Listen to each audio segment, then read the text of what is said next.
Join us on the last bus home.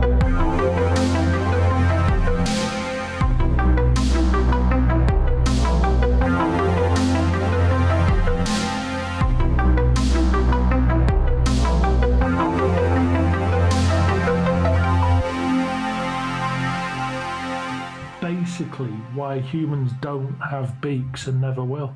Well, I have thought about it, but I wouldn't have expected that, to be honest. It's sometimes the simplest explanation's the best. Fair play. Anywho. Well, nice to meet you on the bus. Where are we heading today, pal? I thought we could have a look at the Darwin Awards. They're a pretty dark set of awards, but funny a lot of the time, if that's your humour. Dark and funny, mate. Yeah. That's how we do it. So I'll explain a little bit about what it is, and then we'll get into it. I've got 15 examples for you, which I have no idea how long that's going to take us. So anyway, the Darwin Awards, to quote the website, it does predate websites. I think it was a book or a segment in the Fortean Times or something. But anyway, it's a website now. It's also a movie starring, I think it's Joseph Fiennes, actually. Actually called the Darwin Awards? I believe so, yeah. No way. Not heard of that bad boy. Yeah, I mean, the Darwin Award's probably the only award it's going to get, but it's all right. Anyway, in the spirit of Charles Darwin, the father of evolution, the Darwin Awards commemorate individuals who protect our gene pool by making the ultimate sacrifice of their own lives. Darwin Award winners eliminate themselves in an extraordinarily idiotic manner, thereby improving our species' chances of long-term survival. So essentially, it's people who have died as a result of their own bollock-headedness. Fair play. So the rules, what boxes you need to tick to receive a Darwin Award. Number one is reproduction. So it's got to take you out of the gene pool, dead or sterile. Number two is self-selection. So you have to cause one's own demise or sterilization. Number three is excellence. It's got to be sublimely idiotic misapplication of judgment. So kind of a hold my beer situation. Can I ask, just to interject, when you say sterilization, can that just mean cutting your thang off? Sterilization means you cannot reproduce, whether it's because you're dead or you've injured yourself in such a way that you're not going to be reproducing. So you've got to destroy the eggs, not just the tool, because I suppose there's still ways. Yeah. You've got to literally remove yourself from the gene pool. So you're not producing more people like you. Number four is maturity. So you have to be capable of sound judgment. So a toddler's thoughts on being Superman and jumping off the couch doesn't count. Okay? And then finally, we've got veracity. It must be true. Okay, you can't just make something silly and funny up to get a Darwin Award. Okay, so they're the rules. And some of them, they play fast and loose with the rules, but the stories themselves are still quite funny. Okay, so I've selected 15. Now, we can do future episodes of this because there are hundreds of Darwin Awards online. They've been going since like early 90s. And there are just so many of them. And it's the gift that keeps giving. People are going to continue to win awards. So we'll give you a taste of what they are. So number one, we've got the ski resort sledge thief. Okay. In 2008, 46-year-old David Monk was on holiday in Susa de Olux. Sorry about the pronunciation, but it's in Italy. With a group of friends. After having a few beers one evening, the lads decided to steal a protective mat that covered the metal barriers at the bottom of the slope and use it as a sledge. They hiked up the hill, hurled themselves down it, and promptly slammed themselves straight into the very same barrier they'd stolen the protective mat from. David died on the spot, earning himself a Darwin Award in the process. He was a brilliant guy, David's friend, Alan McGregor, told the Daily Mail. We're not sure brilliant is the word we would have chosen. Class. Painful, but class. Yeah, and I think what got him the award there mostly was the fact they hit the section of fence they'd stripped of protection. That's silly. So, number 2. We've got the Mid-Mountain Road bailout. In 2001, a story appeared in the South Idaho Press detailing the death of a man named Marco, who had been driving a van full of friends back from a day on the mountain when his brakes failed. In a truly heroic maneuver, Marco leapt from the moving vehicle before it careened off a cliff edge. Without telling anyone else the brake problem first, he just saved himself. Thankfully, one of the other passengers stepped in to save the day, managing to bring the van to a halt. They then walked back up the hill to find Marco had fatally miscalculated his cowardly leap to safety and hit his head on the pavement, killing himself. No one else was injured. So, that's kind of karma as well. Karma's definitely involved in that one. Yeah, that's that was a darker one, and we're only 2 in. But ultimately, he's no longer a threat to the gene pool. Man, how different. It scares me just a little choice. If he'd have just thought, I'm just going to write this one down. Well, yeah, I might stick around and save my friends. But no. Not this guy. Not Marco. So we've got, oh God, the title of this is enough. The Brainless Bungee Jumper. Oh. Yeah. In 1997, police in Reston, Virginia, issued a statement saying they had found the body of a 22-year-old Eric Barcia, who had apparently died attempting to bungee jump off a 70-foot bridge. Eschewing commercial bungee operations, Eric had apparently taken matters into his own hands and tied several bungee cords together. He strapped himself on securely, tied the other end to the bridge, and jumped, confident in the knowledge that he'd carefully measured out the bungee's total length, just under 70 foot. Of course, what Eric forgot was that bungee cords stretch. Brutal. Absolutely. Does it give any details of the aftermath? I take it he was just annihilated. Yeah, I mean, that pretty much takes it from being a fun Darwin Award to a really horrible situation, which we're not dwelling on. Do you know what, though? I mean, obviously there's the element of stupidity in there. It'd have probably been like one of those really good shower heads if you stood under it. This is it. This is it. But, yeah, brutal. Just don't make your own bungee cord. There's a lesson for you. Or if you do, don't make it as long as the fall. Just saying. Yeah. It's no good at stretching once you've hit the ground. But, so he wouldn't have sprung back up either, would he? He'd have just splattered. Splattered. I get this now. This is selection. This is life, unfortunately, and as cruelly as it is. Yeah. This is life doing what it does. That's why it's the Darwin Awards. Charles Darwin, survival of the fittest, survival of the slightly smarter.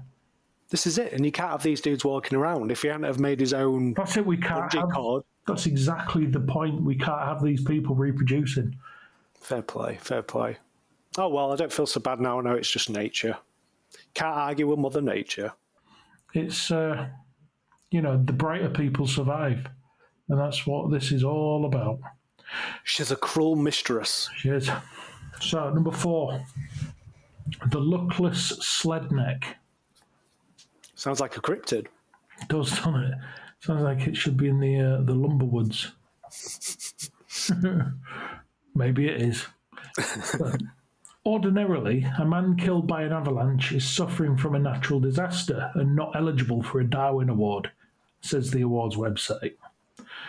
But the circumstances surrounding the death of Walter, a 43-year-old Fairbanks man, are unusual enough to warrant an exception. He was killed by a natural disaster, but by his own blatant stupidity. Walter's nomination for the 2000 awards came after he was high-marking on his snowmobile. This almost entirely pointless exercise involves driving as far as you can up a pristine slope before the sled gets stuck, and then bombing back down again. State troopers it does actually. State troopers had warned that the conditions meant avalanches were likely. Earlier in the day, Walter had in fact triggered an avalanche and had been buried up to his waist. Any normal person might be shaken up by this, or at the very least take it as a sign that they should stop. But this committed sledneck kept right on, revving up and down the hillside until he triggered a second, bigger avalanche which swept down and killed him. Sledneck. What are you doing? So you get rednecks in the snow, slednecks now. Sledneck. I like it. So yeah, that was that. Again, deserved. I think deserved is a word that could follow all of these because yeah, they are what they are. So number 5, we've got the Utah Paraplunger.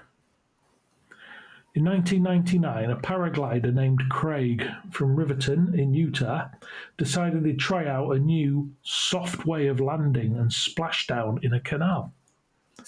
The first part went swimmingly, with Craig executing a perfect landing. Unfortunately, the swimming part didn't go quite so well.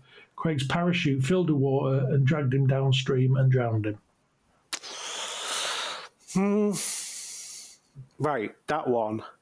That sounds like an accident. How was Craig ever to know? I don't think any of these are meant, to be fair. But I don't think this is dumbness on Craig's part. I mean...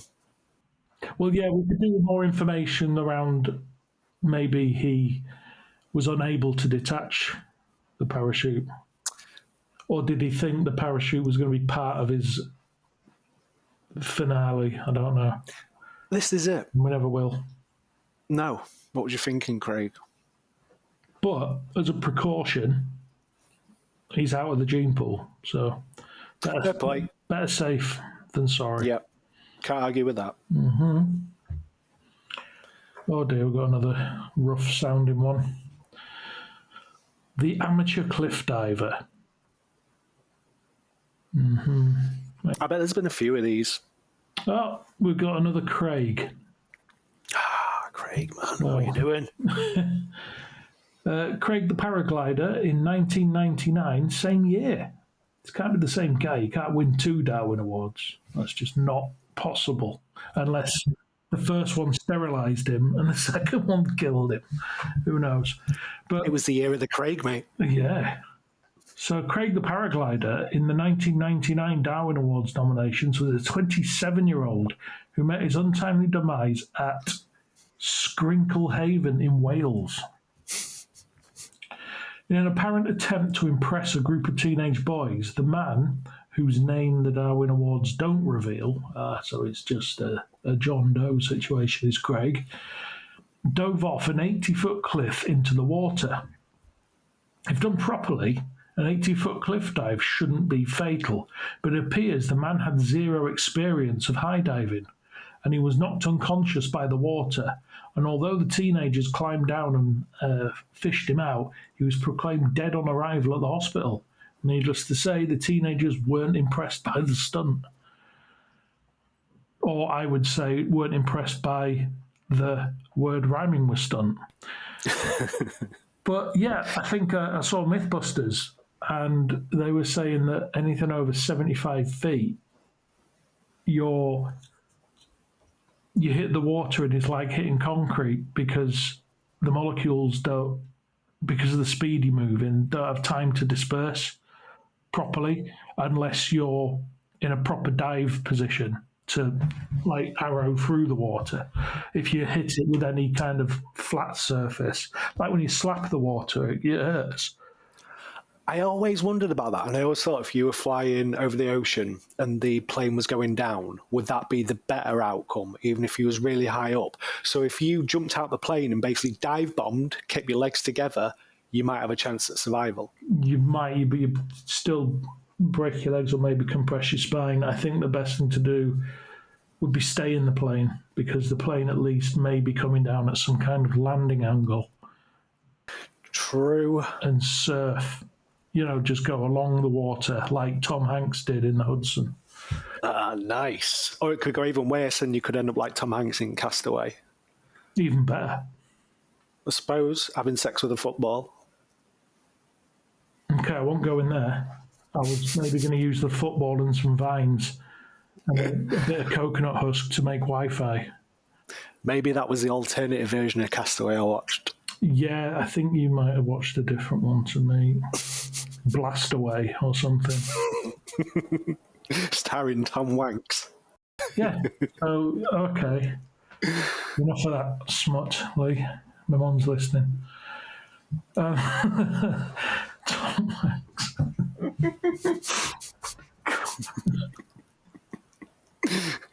I'll lend you it, mate. Oh, why am I so childish? Okay. I'm with the next. I hope it's as funny as old Craigie boy. Yeah, I need the darker one to bring me down.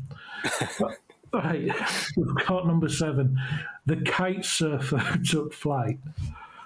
So, in 2007, Darwin Awards featured a nomination for a particularly intrepid kitesurfing Spaniard. As hurricane-strength winds swept through the south, sensible Spaniards up and down the coast battened down the hatches and prepared to sit out the storm. Our 40-year-old hero had other ideas, however. Seeing the reports of high winds and huge waves, he decided to defy the ban imposed on going into the water. He grabbed his balls, strapped into his board, and filled his kite. His body was found more than a kilometre away from the sea, having been dragged by the winds and slammed against several buildings along the way. Maybe he shouldn't have grabbed his balls. I don't know. Maybe not, mate. That sounds painful. But at least by grabbing them, he made sure that they were taken out. So True. Man. Wow. That's got to have been painful. Let's face it. I mean, some of the other deaths would have been quick. Well, ideally, the first slam could have took him out, but maybe not. Maybe the 8th or 9th. Who knows? Well, so far, I'd probably take the bungee because that's an instant death. Yeah, I mean, I wouldn't. I don't know. I mean, if we could guarantee instant death, I'd probably take the most spectacular one done for mates. So it's the proper hold my beer moment which would go down in history. Yeah, it would. You're right. Legends never die. That's it. They're just slamming to buildings with the balls out. Hell yeah. Mm-hmm. What was that guy's name? He's just referred to as a Spaniard. Fair play. Well, here's to the Spaniard. To protect his family, I suppose. I don't know, but nice, honourable. Yeah, he's just the 40-year-old Spaniard. So there we go. Fair enough. If he was what Irish could have called him Ricochet. Ah, nice, nice. Okay, so number 8, Niagara Falls jet ski jumper. Oof, doesn't sound good. I mean, it's not going to beat Fonzie jumping a shark. Hell but no. We'll see. In 1995, a particularly daring daredevil named Robert decided to attempt something no one had ever done before. ride his jet ski off Niagara Falls. Now, that might sound completely stupid, but Robert had done some planning. He'd fitted his jet ski with a rocket booster and was carrying a parachute. The idea was to fire the booster as he hit the falls, opening the parachute at the apex of his flight and drifting down to safety in the water below. So far, so good. Unfortunately, Robert had failed to factor in one crucial element: the fact that water makes things wet. As he hurtled towards the falls and pressed the button, his utterly soaked rocket booster failed to ignite. Plummeting off the edge, he tried his parachute, but it wasn't waterproof either and failed to deploy. Good. All that Again, something that he probably should have considered before he jumped. Something that you would just kind of think, wouldn't you? Shit's going to get wet. But it doesn't get more badass than putting a rocket booster on a jet ski. Just saying. That's kind of, that's where I was going. That I'm like, do you know what? It sounds like something Vin Diesel would do in Triple X. Yeah. Anything. Anybody who attaches a rocket to something, I don't really think deserves to be pulled out of the gene pool because it's... We need more from them. Yeah. That, I saw a news article on a tangent talking about people have more to offer, but Dr. Greer is back in the news. That guy. Stephen that Greer. guy. I'm surprised. I thought people had just had enough by now. To be fair, I don't really know the ins and outs of the boy, but from what I've heard, he's a bit of a grifter. He has artifacts, he reckons. Well, he's not as bad as that fella throwing paper clips over his shoulder. Oh, yeah. that idiot. I can remember that guy. He needs a Darwin Award. Yeah, definitely. I'm on the fence with Stephen Greer. For anyone who doesn't know, this is a UFO guy. And he pulls his trousers up really high. Yeah, he's got some high trousers. And I always think you can't trust a dude with trousers above the nips. With his polo shirt tucked in. Yeah, something weird. Might be an alien himself. Yeah, but he's back in the news with he's got artifacts. So He says he has artifacts, but just let's show us then. Lee, this is a side of you I've not seen. Are you not believing something? I'm jaded, mate. I'm a believer, as our last episode. What happened to your Mulder streak? I thought you just believed it all. I just want to see more stuff. Show me the aliens. aliens. The dynamics of the conversation. I can't even pretend with that one, mate. I mean, don't get me wrong. You know I'm a believer, but I'm just at the stage where I just need to see more now. I believe. Show me the next thing. Make me a follower. I'll join an alien cult if you can show me one alien. Just one. Challenge accepted. I will find you one alien. Yep. If you want to see me roaming the streets of Leeds butt naked with an alien mask on, shouting, Zeta Reticuli, take me home, you know what to do. Show me the goods. I will go do my best to not find you an alien. Because I don't want to see that, Lee. Challenge accepted. Anyway, we digress. Number 9, the amateur electrician. Oh, I'm seeing a couple of links here. In 1999, again, jet skiing feared in the Darwin Awards once more. This time, the hapless individual was a man named Rodney, who was happily doing laps of Lake Washington when he realised his battery was running a bit low. Pulling up towards the shore, he moored his jet ski and ran to get a set of jump leads. He plugged the ends into a 110-volt outlet and ran down to the water's edge carrying the crocodile clips. Unfortunately, he didn't stop at the edge and plunged straight in, electrocuting himself instantly, and his body was apparently found floating under the dock later that evening. Wait, that's wild. Why did he run? Did I miss something? Why the hell did he run down with the clips? because he was plugged into a 110 volt outlet. That's American for plug socket. That's wild. Why would he? Okay, fair play. That's straight up Mother Nature just doing a thing. Yeah, just a quick, not dragging it out. Just Yeah, we're done. check him out. Yeah. He's a mockery. Yep, Yeah. job done. Rodney, you goddamn Wonker. yeah. That's it. Rodders.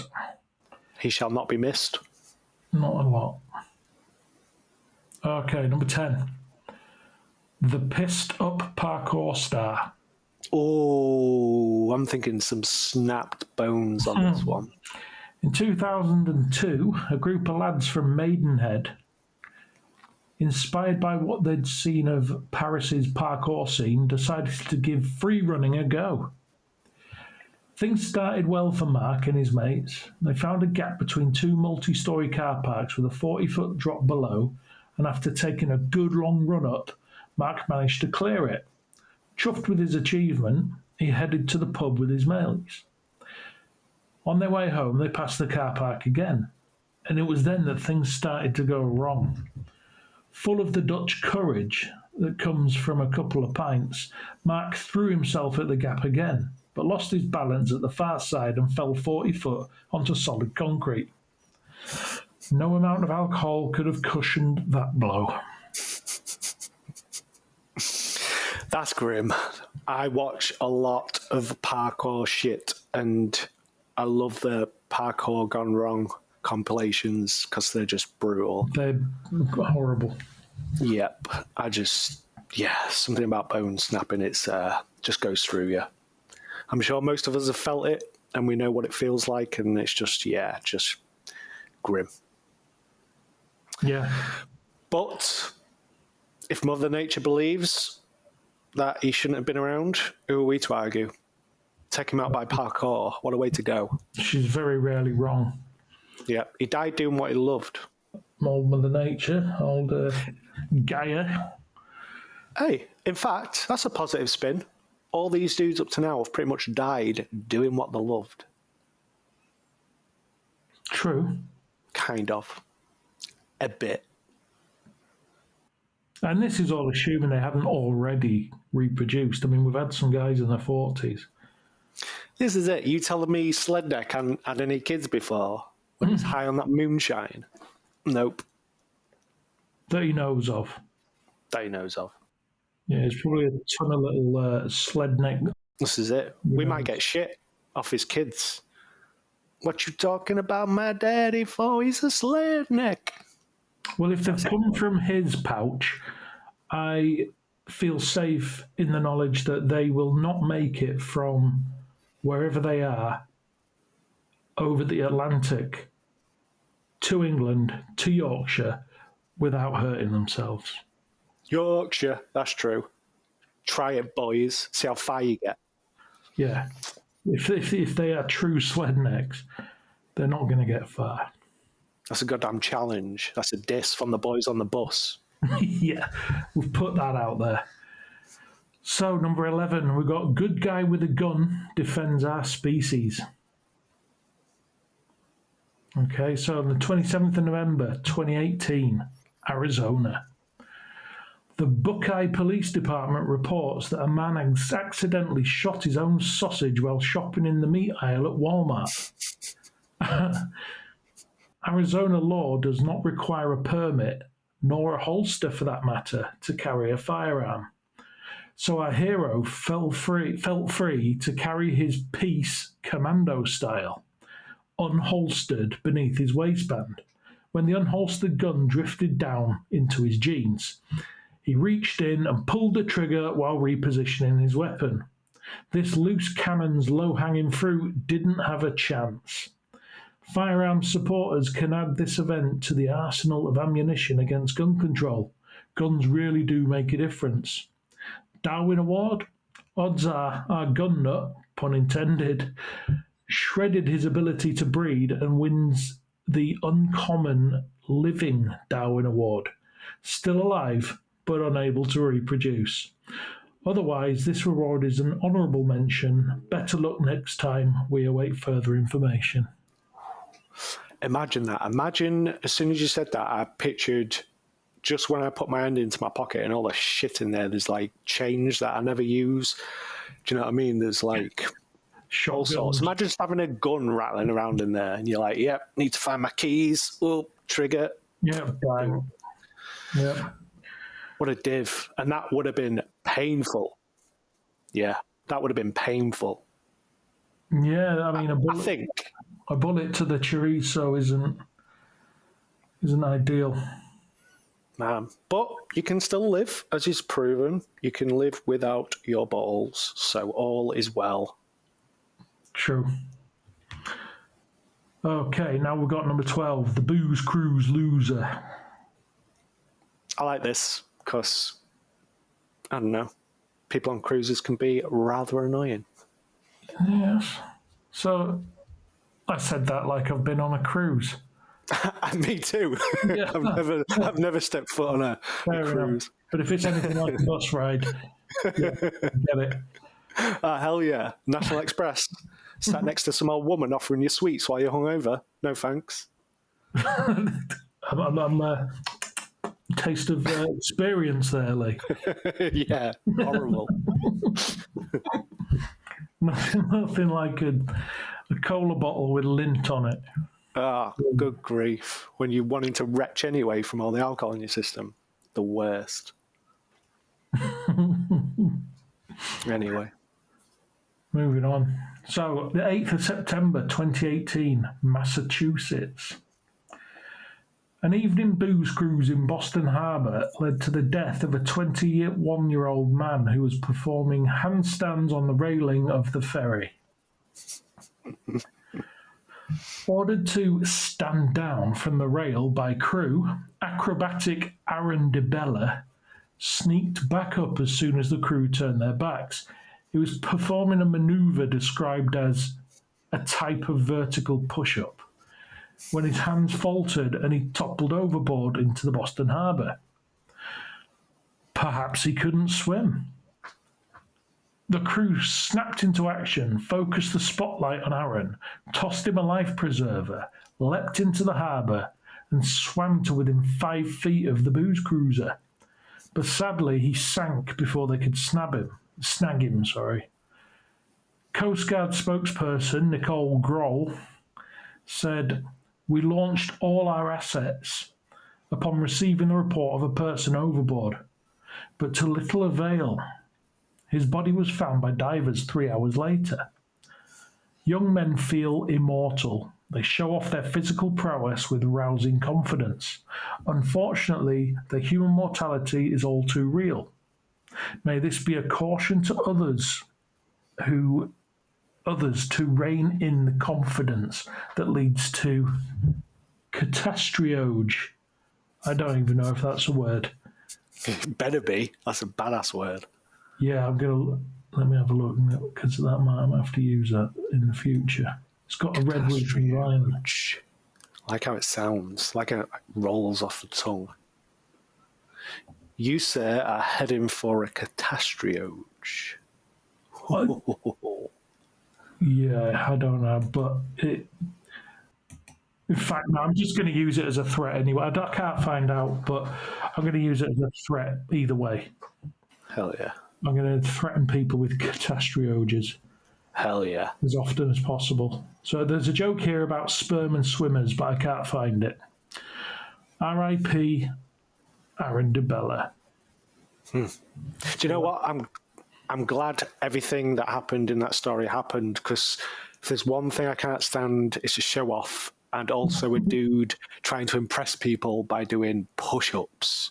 I mean, come on. I might have been there as a young lad, but... That's what Strongbow does. This is it. So, do you know what? Got what was coming to him. And an acrobat as well. You know, he'd have been doing his moves all over that goddamn boat. Fuck that. No one needs to see that, man. We're here to have a good time. That's it. If the ladies were impressed, he wouldn't have been doing them for so long. Exactly. Yeah, he's probably shit. Pulled down into the bilge for some Push-ups, I suppose. Nothing more sad than a shit acrobat. That's the t-shirt for you. Really isn't, mate. Can't disagree. Yeah. Get back to clown college. Yeah. It's your late stage clownery. Okay, number 13. Oh, this one's not nice. Woohoo! Lay it on me. Killer whalebone. Ooh. Okay, 6th of November, 1816, New York. Old school. Yeah, historic Darwin Award. A founding father of the United States, Governor Morris.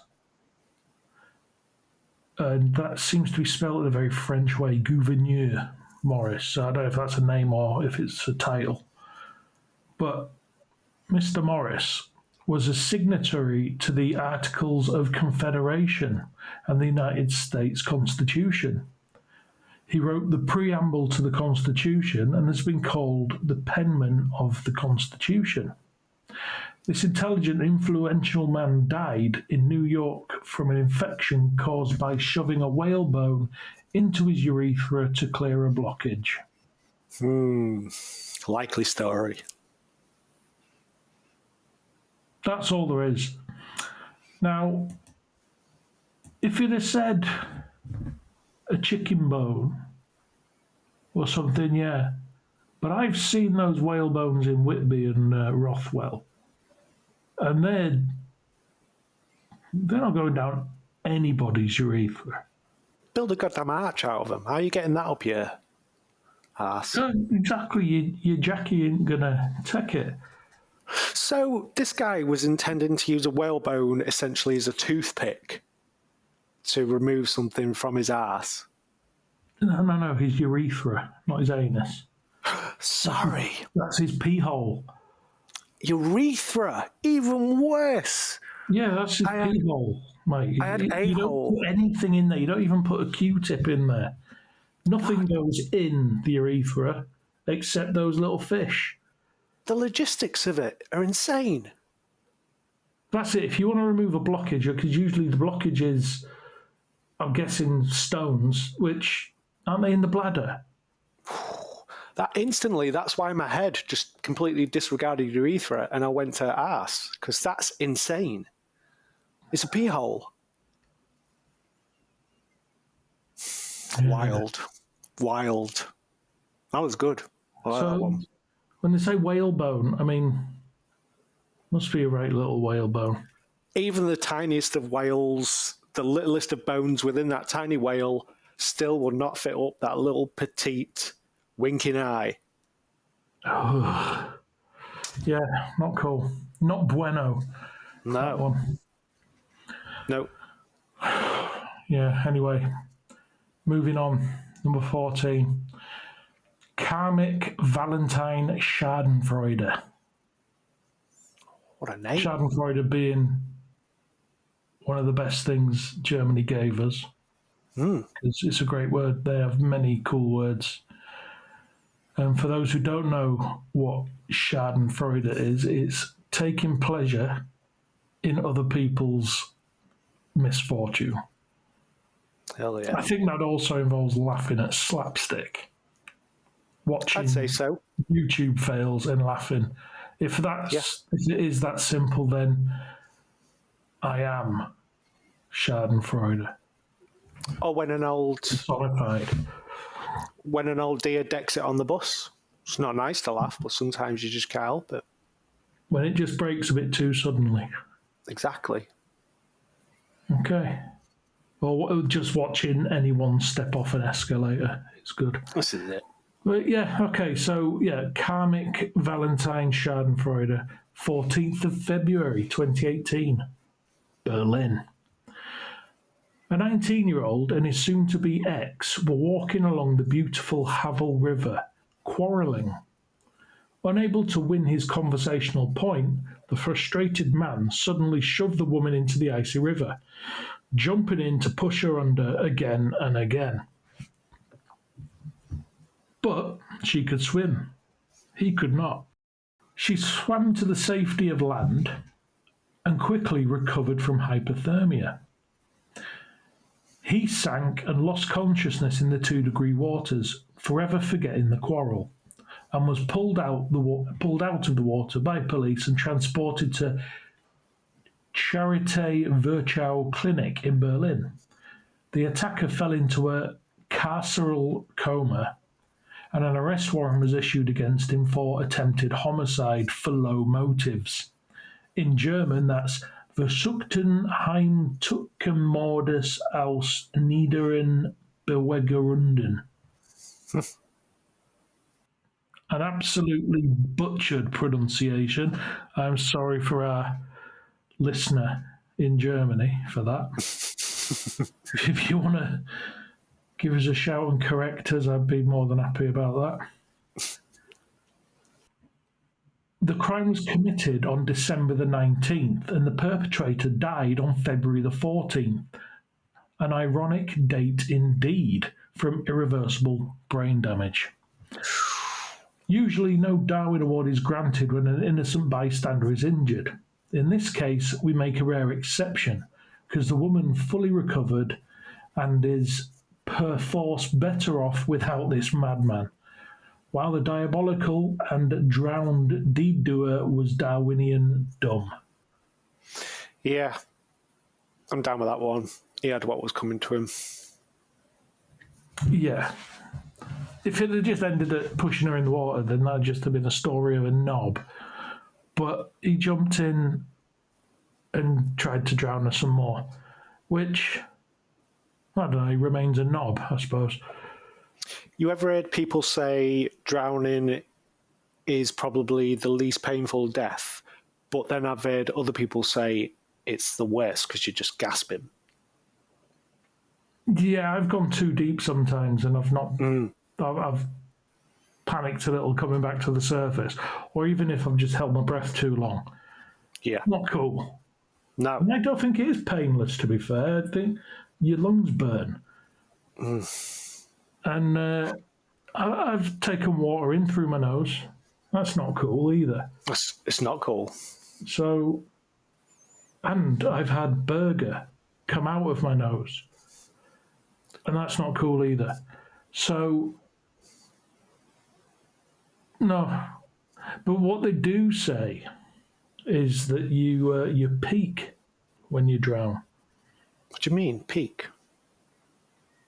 You hit climax, Oh, really? apparently.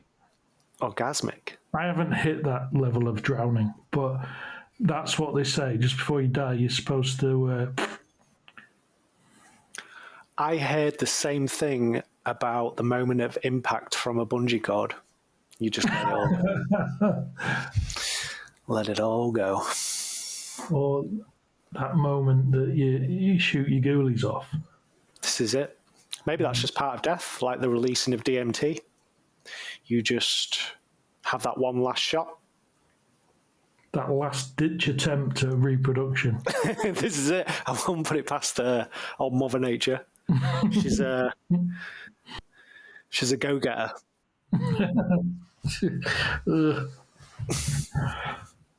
Right. On that note, we go to number 15, which is 15. who would park the car on a busy freeway in heavy fog for a quickie?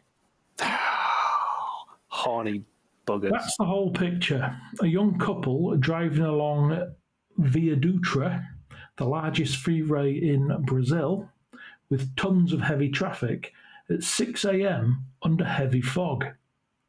The couple decided that this was the time to park for dating, according to the charming Google translation. And yes, they parked on the freeway in the right-hand lane, not on the shoulder, the median, or at a gas station. Naturally, given time, a cargo truck encountered a speed bump, instantly killing both. During the act of procreation, double Darwin Award. two people making two obviously bad decisions, and natural selection acts at the very moment the two are reproducing. Textbook. Man, this is why dogging spots are always set off from the motorway. In the woods. Yeah, you need the protection. Or outside of school. Exactly. Yes. This is why you don't drive down the motorway and see a load of people getting the dog on. It's not safe. Well, this is it. This is why they got Darwin Awards. Man, oh man. Well, I feel slightly bad for them because at the end of the day, they're just a pair of randy buggers.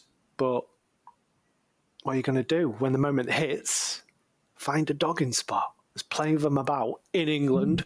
Not sure about Brazil. Do Brazil do dogging? I'll say she should turn into a witch and then turn into a lay-by. Boom. This is it. Done. Anyway, that's the 15 I've got for you. However, I do have one more honourable mention. Ooh. The snake charmer. In 1997, according to the Darwin Awards, Wayne Roth of Pittston, Pennsylvania, was bitten by a cobra belonging to his friend Roger after reaching into the tank to pick the poisonous snake up.